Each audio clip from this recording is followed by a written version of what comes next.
Insurance industry में premium में औसतन 20% के इजाफे से कंपनियों के लिए नई चुनौतियां आई हैं। नए ग्राहकों के जुड़ने में कमी आ सकती है। वहीं कंपोजिट लाइसेंस को अगर सरकार की तरफ से हरी झंडी मिलती है तो नए सेगमेंट में एंट्री के मौके भी बनेंगे। इन तमाम मुद्दों पर बातचीत करने के लिए हमारे साथ जुड़ गए हैं स्टार हेल्थ के सीएफओ नीलेश कांबली। नीलेश जी, बहुत शुक्रिया आपका समय देने के लिए। स्वागत है आपका 18 स्वदेश पर।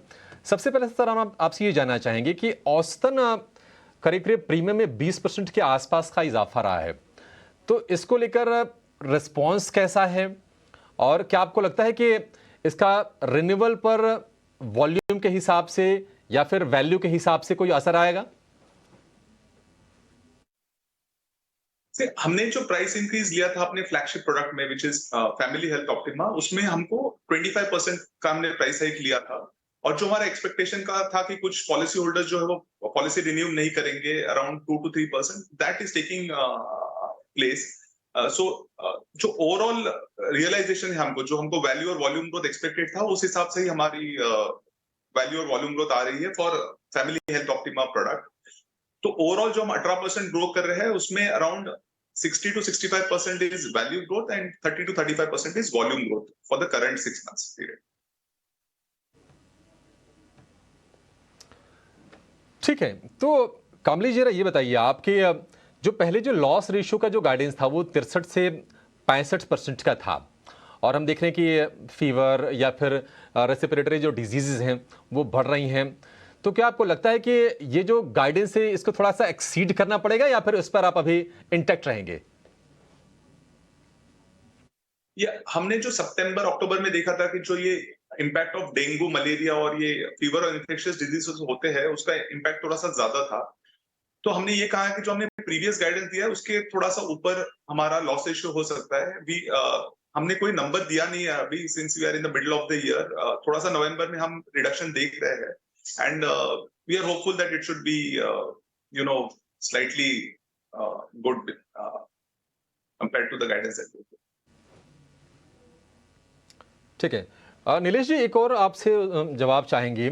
अगर हम Q2 की बात करें तो जो बाजार था वो इस चीज़ को लेके कंसर्न था कि H1 में प्रीमियम में डिक्लाइन आ रही है और प्रॉफिटेबिलिटी को सस्टेन करना थोड़ा सा क्रिटिकल हो जाएगा।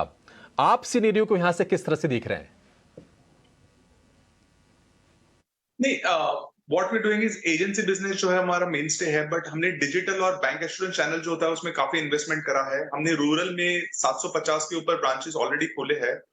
तो डिजिटल बिजनेस हमारा 40% तक ग्रो कर रहा है, बैंक का चैनल हमारा 50% प्लस ग्रो कर रहा है। तो एजेंसी के साथ बाकी सब चैनल्स में भी ग्रोथ आ रही है, एंड सेकेंड हाफ में that should again pick up, which will ensure that we continue to grow at 20%। ठीक है, बढ़िया सर।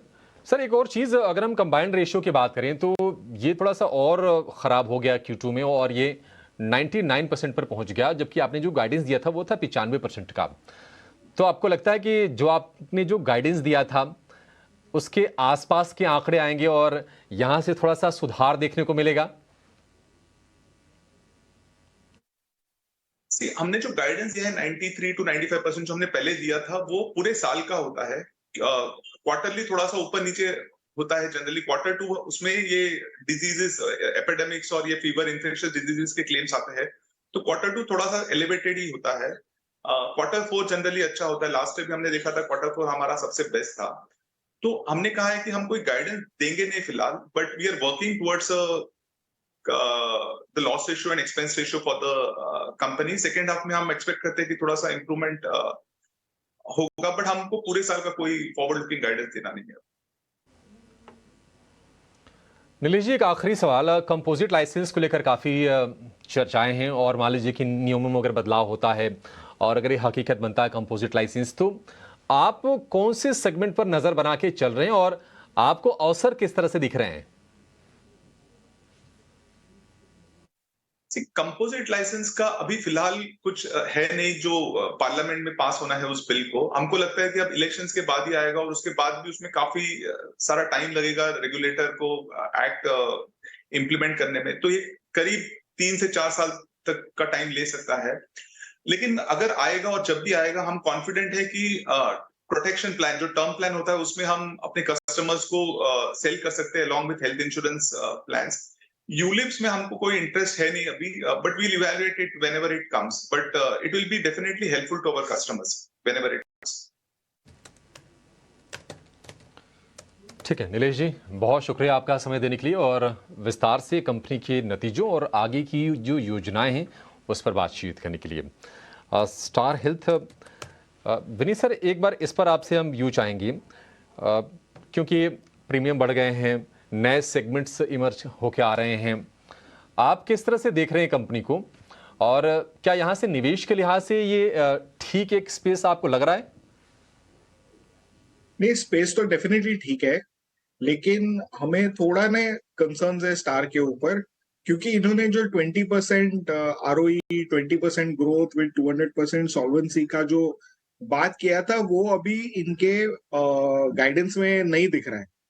दूसरी चीज क्या है, इनका जो कंबाइंड रेशो इतना स्टीपली डिक्लाइन हुआ है, तो हमें लगता है कि इनको अगर वो कॉम्पेंसेट करना है, तो ऑलरेडी इन्होंने क्या हुआ है, इनका जो सबसे बड़ा जो सेगमेंट है, इनका जो एजेंसी बिजनेस है, तो एजेंसी में इन्होंने प्रॉफिटेबिलिटी लिंक की है विद द क्लेम्स रेशो। तो यहाँ पे स्लो डाउन होने के चांसेस है, कॉन्शियस स्लो डाउन है, और एट द सेम टाइम वो लोग बैंकिंग और जो खुद के ब्रांचेस डाल के बिजनेस ग्रो करने की जो देख रहे वो, तो वहां से कैसा ओवरऑल बिजनेस इवॉल्व होता है हमें देखना पड़ेगा। अभी इस वक्त हम इसके ऊपर ऐसा एग्रेसिव बाय नहीं देंगे। हालांकि इसकी जगह पे हमने रिसेंटली रेलिगेयर एंटरप्राइजेस पे हमने इनिशिएट किया था, और हम समझते हैं कि रेलिगेयर में हमें बहुत कंफर्ट है, और हम डेफिनेटली रेलिगेयर लेने की सलाह देंगे in in in case of Star Health and Allied Insurance. ठीक है, बढ़िया है, ये एक बेहतर विकल्प अगर आपको निवेश के लिए कोई शेयर खरीदना हो तो।